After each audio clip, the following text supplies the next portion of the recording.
निवसन्ति साक्षात् ये देवलोके महीतले वा तथान्तरिक्षे च सुरारिपूज्या ते वै प्रतीक्षन्तु मयोपनीतम् पितॄन् नमस्ये परमार्थभूता ये वै विमाने निवसन्ति मूर्ता यजन्ति यानस्तमनैर्मनोभिर्योगीश्वरा क्लेशविमुक्तिहेतून् पितॄन् नमस्ये दिव्ये च मूर्ता स्वधा भुजा काम्यफलाभिसन्धौ प्रधानसक्ता सकलेप्सितानां विमुक्तिदायेन विसंहितेषु ॐ पितृपितामहश्चैव प्रपितामहैव च दिव्यन्तु पितरः सर्वे मातृमाता महादयः। श्रीहरि हामी अहिले प्रभावती र बागमतीको सङ्गममा रहेको वैदिक कालदेखि अत्यन्तै प्रसिद्ध रहेको प्राचीन पितामह तीर्थ विश्वकल्याण पितामह तीर्थमा यो पितृपक्षको अवसरमा यहाँ उपस्थित रहेका छन्। यो क्षेत्रको महिमा ज्यादै अपरम्पार रहेको छ। यो पितामह तीर्थ पुराणहरूमा वर्णन गरिएको छ र यसको छेउबाट प्रवाहित भएर तल्कलाउँदै बग्ने उत्तरवाहिनी प्रभावती जो महाकाल पर्वतबाट निस्किएर सरस्वती कुण्ड र भृगुनल क्षेत्रबाट बहँदै प्रभावतीको नामकरण हुँदै बागमतीमा आएर मिसिन्छन्। यस धामको महिमा शास्त्रहरूले गुप्त कण्ठले वर्णन गरिएको छ र यो क्षेत्रलाई महातीर्थ भनिन्छ। तीर्थहरू 101 वटा तीर्थ बराबर एउटा महातीर्थ हुन्छ र 101 तीर्थहरू परिभ्रमण गरेको, त्यहाँ गएर तीर्थ स्नान दान धर्म पुण्य आर्जन गरेको पुण्य एउटै महातीर्थमा पुग्नाले त सम्पूर्ण 101 तीर्थहरू घुमेको पुण्य प्राप्त हुने यो महातीर्थ हो, प्रभातीर्थ हो। अघि स्कन्द पुराणमा कुमारजीले अगस्त्यजीलाई भन्नुभएको छ, हे अगस्त्य, प्रभावती महापुण्या बागमती च महानदी तयोस्तु संगमे तीर्थम पैतामहं च विश्रुतम।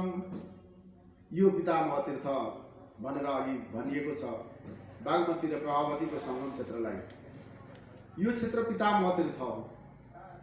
यहाँ सम्पूर्ण पितृहरूका गुणहरू आएर तपस्या गरेको र यही साधना गरेका कुराहरू हामीले विभिन्न पुराणहरूमा प्राप्त गरेका छौँ, अध्ययन गर्न पाउँदछौँ, देखेका छौँ। र यो क्षेत्रमा ज्यादै पितृहरूको ज्यादै ठुलो पवित्र धाम भएको हुनाले यो पितामह पितृहरूको विश्वदेवहरू आएर सदा आएर सबभन्दा पहिले यहाँ बस्नुभयो।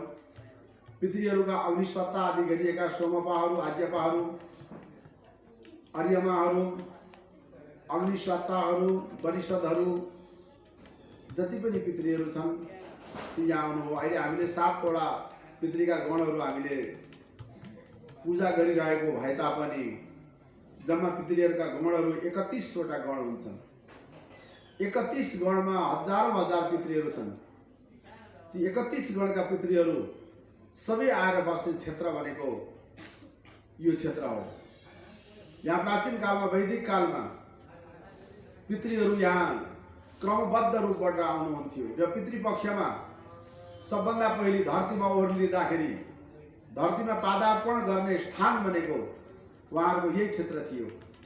किनभने यो पितृपक्षमा चन्द्रमा धरतीको ज्यादै नजिकमा रहनुहुन्छ र सम्पूर्ण पितृहरू चन्द्रमाको माध्यमबाट चन्द्रमामा भएर पृथ्वीतर्फ हेर्नुहुन्छ र आफ्ना सन्तानहरूले बोलाउँदा पृथ्वीमा अवतरण गरेर आशीर्वाद दिन आउनुहुन्छ। गाउँमा बच्चा जन्मियो भने हामी गाउँमा घर छिमेकीहरू आशीर्वाद दिन जान्छौँ। त्यस्तै प्रकारले पितृहरू पनि हामीलाई आशीर्वाद दिन लालायत बन्नुहुन्छ। जतिखेर हामी पितृहरूको आह्वान गर्दछौँ, पितृहरूको पूजा गर्दछौँ, पितृहरूको श्रद्धा गर्दछौँ, त्यो बेलामा पितृहरूलाई बडा आनन्द हुन्छ र हामीले दिएको पिण्ड पानीहरूद्वारा पितृहरू तृप्त बनेर जानुहुन्छ। अब यहाँ यो पितृधाम त कुमारजीले अगस्त्यलाई भन्नुभयो, हे अगस्त्य, पितामह समो तीर्थ नास्ति पुत्र महीतले। पितामह समान तीर्थ यो पृथ्वीमा अरू छैन है बाबु। किनभने दश गया समम ज्ञेयम तत् भूमि स्पर्श मात्र त स्कन्द पुराणमा वर्णन गरियो कि 10वटा गया समानको पुण्य चाहिँ यो पितामह तीर्थमा भूमिको स्पर्श गर्नाले मात्रै पनि त्यो पुण्य प्राप्त हुने यस्तो महान तीर्थ अहिले हाम्रो नेपालमा रहेको हामीबाट हामीले यसको खोजी नगरेको यो पितृतीर्थमा 2058 सालमा भगवती कल्याणीद्वारा यहाँ पितृतीर्थ हो भनेर त्रिशूल लगाएर जल उत्पादन गरेर पितृहरूलाई पिउनको लागि जल कुण्डहरू निर्माण गराइबक्स्यो। बागमती प्रभावती आदिका जलहरूमा हामीले दूषित गरिसकेपछि पिउन योग्य जल भएन। पितृहरूलाई जलपान गर्नको लागि पनि जल नभइसकेपछि यो स्थानमा उहाँले आफ्नो दिव्य शक्तिद्वारा पितृहरूको वासस्थान सम्झिएर यस क्षेत्रमा चाहिँ जलकुण्ड निर्माण भयो। 2066 सालमा योगी नारायणनाथजीले यही आएर यो पितृधाम हो भनेर यसमा कोटी होम गराउनु भयो र यो पितृधाम अहिलेसम्म अनवरत रूपमा वैदिक विधिद्वारा यहाँका कार्यहरू सम्पादन भइराखेका छन्। यो पितृधाममा बस्ने साधक साधिकाहरू कुमारीहरू उहाँहरू साग्निक हुनुहुन्छ। साग्निक भनेको अग्निहोत्र कर्म गरेर मात्रै आफ्नो प्रसादहरू ग्रहण गर्ने। साग्निक र निरग्निक दुई प्रकारका हाम्रा चाहिँ साधक साधिकाहरूको चर्चाहरू शास्त्रमा आयो। निरग्निकहरू अग्निको उपासना नगरिकन बस्ने र साग्निकहरूले सधैँ अग्निको उपासना गरेर अग्निमा हवन गरेर मात्रै बस्ने। त्यस्ता साधकहरूद्वारा ब्रह्मचारीहरूद्वारा यहाँ नित्य रूपमा पितृहरूको पूजन हवन तर्पणहरू हुने गर्दछ र यो चर्चा पितृलाई हवनै गर्नुपर्दछ भन्दाखेरि अहिले हाम्रो समाजमा अलिकति होइन यो कहाँबाट यस्तो परम्परा आयो, हामीले त्यस्तो परम्परा थाहा थिएन। हामी त पिण्डदान गर्थ्यौँ, तर्पण गर्थ्यौँ, सिधादान गर्थ्यौँ ऋषि पूजा गरेर, त्यस पछाडि पिण्डदान गर्थ्यौँ र पिण्डको पूजा गरेर अनि श्राद्ध विसर्जन गर्थ्यौँ। अहिले त यहाँ त पितृको हवन गर्नुपर्छ भन्ने कुरा आयो। यो कहाँबाट आयो त भन्दा यहाँ माताले भन्नुभयो यो वैदिक कालमा पहिले पितृहरूलाई हवनद्वारा मात्रै दिने चलन थियो। पछि गएर सजिलोको लागि मानिसहरूले यो परम्परालाई तोडेको हो। वास्तविक रूपमा दिनुपर्दा अग्निमा नै दिनुपर्छ भन्नुभएको थियो। अब त्यसलाई उहाँको वचनलाई आत्मसात गर्दै शास्त्रहरू अध्ययन गर्ने क्रममा ऋग्वेदको अध्ययन गर्ने क्रममा ऋग्वेदमा ऋचाहरू आए कि पितृलाई हवनै गर्नुपर्दछ भन्ने कुराको चाहिँ ऋग्वेदमा वचन आयो। त्यहाँ ऋचाहरू आए। ऋग्वेदको 10औं मण्डलमा 16औं सूक्तमा 12औं त्यो चाहिँ यहाँ यसरी लेखिएको रहेछ। उशन्तस्त्वानिधिमहि उशन्त समिधिमहि उशन्नु सदाव पितृन्नहविखे अत्तवे। यसको अर्थ हुन्छ हे पवित्र यज्ञका अग्निदेव, हामी श्रद्धापूर्वक तिमीलाई प्रतिष्ठित गर्दछौँ र अधिक प्रज्वलित गराउने प्रयास गर्दछौँ। हे अग्निदेव, तपाईँ नै देवता र पितृको लागि भविष्यान्न पुर्याउनुहुन्छ। देवता र पितृले जुन यज्ञको कामना गरेका छन् तपाईमा समर्पित हव्य तपाईँ उनीहरूसम्म पुर्याइदिनुहुन्छ। हामीले यो बुझेका छौँ। त्यसबाट तपाईलाई हामी यहाँ स्थापना गर्दछौँ र हामी तपाईको पूजा गर्दछौँ। अगाडि 10औं मण्डलको 15औं ऋचामा भनियो, हे पितृ, उदिरदाम वराउत्परा सौन्मध्यमा पितरः सौम्यः सह असुञ्जयुरविकारिदज्ञास्तेनो वन्तु पितरो हवेखु। ऋग्वेदको 10औं मण्डलमा हामी हेरौँ हाम्रा पितृहरू उत्तम, मध्यम र निम्न तीनै प्रकारका पितृहरू छन्। जो मुक्त भएर गएका पितृहरू उत्तम पितृहरू मानिनुहुन्छ। जो ब्रह्मलोकसम्म देवता स्वरूप भएर गएका पितृहरू मध्यम स्वरूपमा मानिनुहुन्छ। जो नरकादि र नरकादिहरू भोगेर फेरि पृथ्वीमा आएर विभिन्न पशु पंक्षी भएर रहेका हाम्रा पितृहरू निम्न वर्गमा पर्नुहुन्छ। यी तीनै वर्गका पितृहरू यज्ञमा उपस्थित बन्दछन्। हामीले आह्वान गरिसकेपछि यज्ञमा आएका ती पितृले के गर्छन् भन्दाखेरि आफ्नो सन्तानको रक्षा गर्दछन्। आयु प्रजाम धनम विद्याम, आयु प्रदान गर्ने अनि प्रजा सन्तानहरूको रक्षा गर्ने, सन्तानहरूलाई धन सम्पत्ति मान मर्यादा राज्यसम्म दिने, पितृहरू प्रसन्न हुँदाखेरि त्यस्तो पितृहरूको आशीर्वाद हामीलाई रहन्छ सन्तानहरूलाई। र उनीहरू पुत्रको प्राण रक्षाका लागि यज्ञमा समर्पित हविष्यान्न ग्रहण गर्नुहोस्। हे पितृ हो, हे अग्निदेवता, हे पितृ, हामीले अग्निमा हविष्यान्न प्रदान गरेका छौँ, हजुरका लागि हाम्रो रक्षा गर्नुहोस् भनेर यहाँ ऋग्वेदमा यी मन्त्रहरूमा उच्चारण गरिएको छ। फेरि भनिएको छ, बर्हिषद पितर उत्तरवाङ्गे मा वो हव्या वग्निमा जुगधम्मा ता गतावसा सन्तमेनाथानसं ज्योररणपो दधतः। ऋग्वेद। हे पितृ हो, हाम्रो आह्वानमा उपस्थित भएर आउनु भएको छ, तपाईहरू यो कुशको आसनमा बसिदिनुहोस्। हे पितृदेवता, हामीले दिएका यज्ञीय पदार्थहरू यहाँकै लागि हो, यसलाई स्वीकार गर्नुहोस्। जो हामीले हव्य हवनीय पदार्थहरू हजुरलाई अग्निमा प्रदान गरेका छौँ, यो हजुरहरूले ग्रहण गर्नुहोस्। यसरी ऋग्वेद कालिक हामीले हाम्रो समाजलाई हेऱ्यौँ भने वैदिक कालमा पितृहरूलाई अग्निमा नै दिने परम्परा रहेछ। किनभने देवताहरूलाई र पितृहरूलाई चिन्ने अग्निले मात्रै हो। पितृ सूक्ष्म रूपमा हुनुहुन्छ, अमूर्त पितृ पनि हुनुहुन्छ, मूर्त पितृ पनि हुनुहुन्छ। अनि त्यस्ता पितृहरू समक्ष अरू कसैले भाग पुर्याउन सक्दैनन्। केवल अग्निले मात्रै पुर्याउने हुनाले अग्निको माध्यमबाट मात्रै पितृहरूले प्राप्त गर्दछन् र अग्निले मात्रै तिनलाई पुर्याउन सक्दछन् भाग भनेर वेदमा प्रष्टसँग लेखिएको छ। हामी वेदलाई आफ्नो संविधान मानेर वेदको आधारमा बनेका धर्मशास्त्रहरूलाई आधार मान्दै हामीले आफ्ना कर्महरू कर्मकाण्डहरूमा चाहिँ हामी लागेको गर्दछौँ, कर्म पुरा गर्दछौँ, अनुष्ठानहरू गर्दछौँ। वैदिक कालमा श्राद्ध गर्दा तर्पणपछि पितृहरूको आह्वानका लागि कुशको आसन बनाउने, एउटा प्रतीक बनाएर आसन बनाउने र ती यज्ञीय पदार्थहरू उहाँहरूलाई प्रदान गर्ने हजुरहरूकै लागि हो भनेर यसलाई स्वीकार गर्नुहोस्, हामीलाई उपकार गर्नुहोस्, हामीलाई पापबाट बचाउनुहोस् भनेर प्रार्थना यसरी गरिन्छ। अघि समूर्त र अमूर्त दुई रूपबाट पितृहरूलाई पूजा गरिन्थ्यो। समूर्त भन्नाले शुद्ध ब्राह्मणलाई बोलाएर राखिन्थ्यो र त्यही ब्राह्मणमा पितृको आह्वान गरेर पूजा गरिन्थ्यो। पछि कलियुग लागिसकेपछि समूर्त ब्राह्मणहरू शुद्ध ब्राह्मणहरू पाउन गाह्रो भयो। अग्निहोत्र ब्राह्मणहरू चाहिनु पर्ने, अनि हविष्यान्न मात्रै ग्रहण गर्ने ब्राह्मण चाहिनु पर्ने, कन्दमूल फलफुल खाएर सिलोञ्च वृत्ति गरेर बाँचेका ब्राह्मणहरू चाहिनु पर्ने, अनि कहीँ गएर कुनै प्रकारको प्रेत कर्महरू नगरेका त्यस्ता ब्राह्मणहरूलाई चाहिँ ल्याउनु पर्ने, कतै कुनै दोष नलागेका र चारै वेदको ज्ञान भएका वैदिक ज्ञान भएका त्यस्ता ब्राह्मणहरूलाई ल्याउनु पर्ने।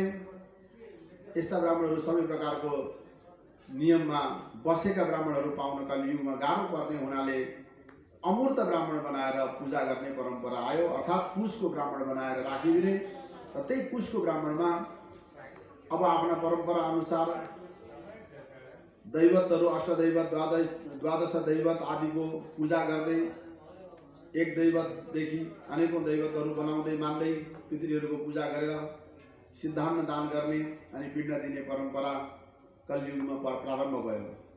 र यो पिण्ड हामी जो ठण्डिलमा दिन्छौँ वास्तवमा पृथ्वीको घेराभित्र रहेका पितृहरूले मात्रै प्राप्त गर्दछन् भन्ने कुराहरू पनि आयो। त्यसले गर्दाखेरि सम्पूर्ण पितृहरूलाई प्राप्त गर्नको लागि अग्निको माध्यमद्वारा नै दिनुपर्दछ भन्ने कुरा आयो।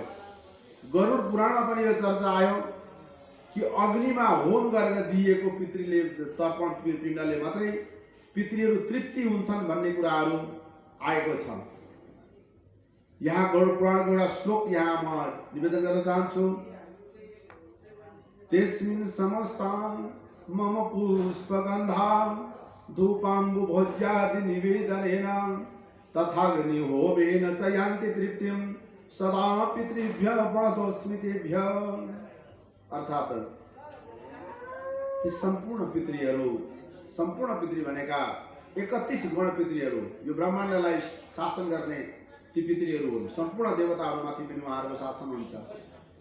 ती ब्रह्माण्डलाई नै शासन गर्ने ब्रह्मलोकसम्मको सम्पूर्ण देवताहरूमाथि चाहिँ शासन गर्ने ती पितृ, सम्पूर्ण पितृहरू मेरो यो पुष्प, गन्ध, धूप, जल, भोज्यादि खानेकुराहरू जो मैले निवेदन गरेँ र हे पितृ हो, मैले यथाशक्ति अग्निमा हवन गरेँ, तथाग्नि होमेन च, मैले अग्निमा हवन पनि गरेँ र यो हवनद्वारा तपाईहरू तृप्तिमा प्राप्त गर्नुहोस्, तपाईहरूलाई म सदैव प्रणाम गर्दछु मेरा पितृहरू भनेर यहाँ प्रार्थना गरिएको छ।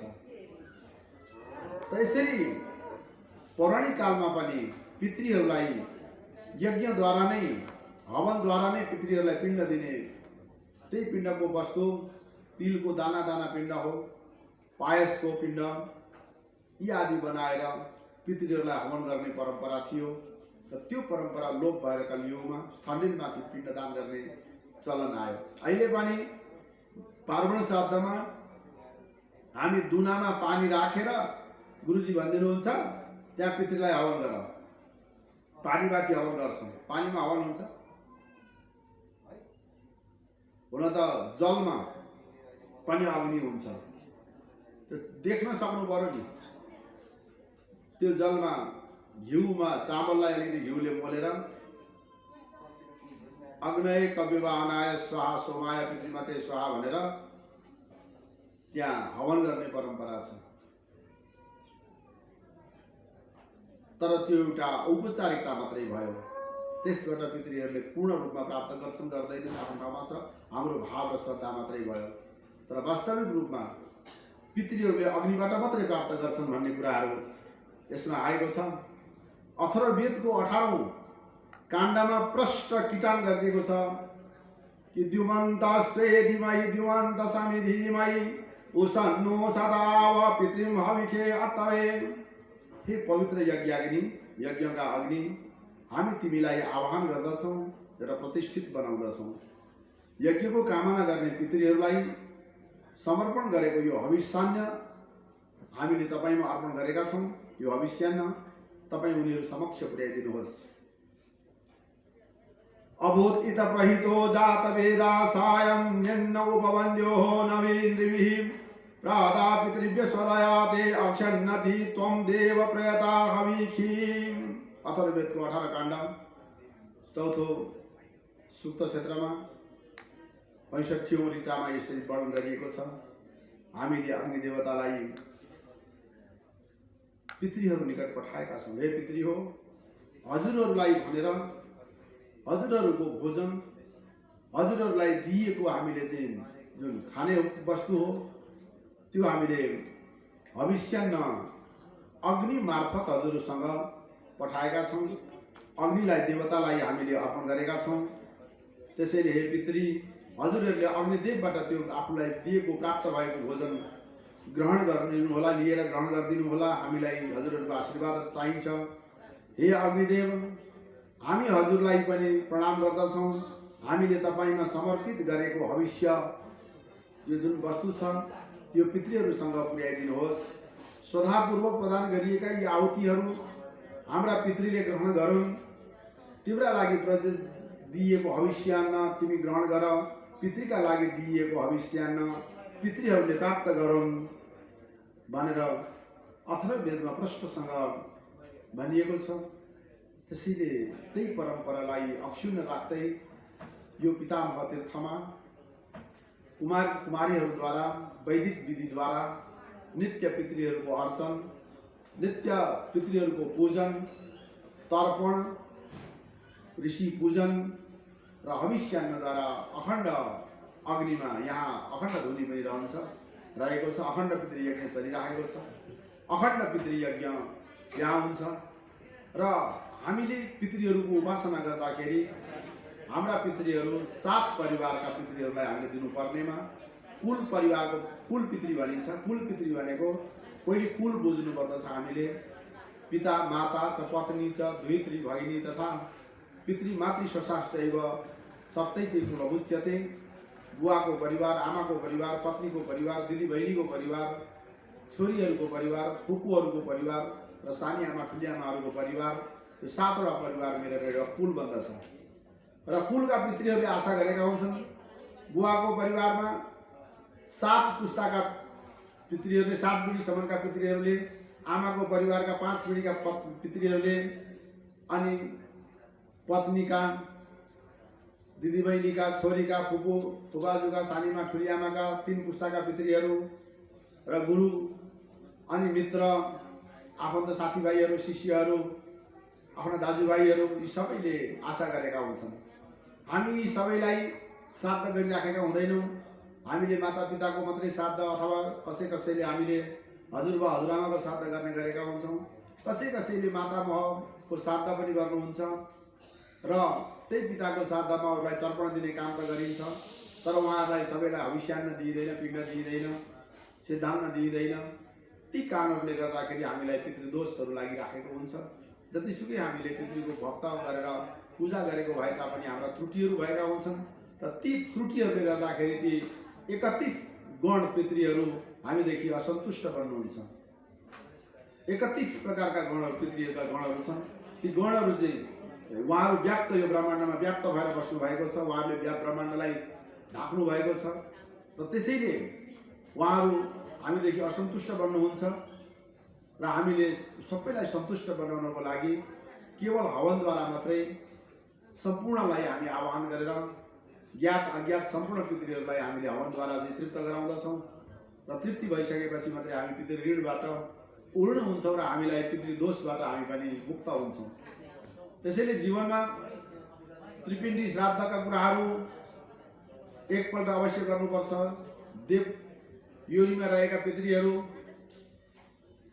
अनि अन्य मनुष्य योनिमा रहेका पितृहरू र प्रेत योनिमा, असुरी योनिमा रहेका पितृहरूलाई पूजा गरेर, देवताका प्रतिमाहरूलाई पूजा गर्दै त्रिपिण्डी श्राद्धको पद्धतिद्वारा र हविष्यान्नद्वारा सम्पूर्ण पितृदोषलाई हामी त्यसबाट हामी मुक्त हुन सक्दछौँ। र यहाँ हाम्रो सधैँ नै यो नखुडोल पितामह विश्व पितामह तीर्थमा सधैँ नै यो पितृ हवनहरू हुने गर्दछ। हजुरहरू जहाँ जहाँ हुनुहुन्छ आउनुहोस्, एक दिन भए पनि कमसेकम आएर पितृका नाममा एक मुठी चरुन या हवन गराउनुहोस्।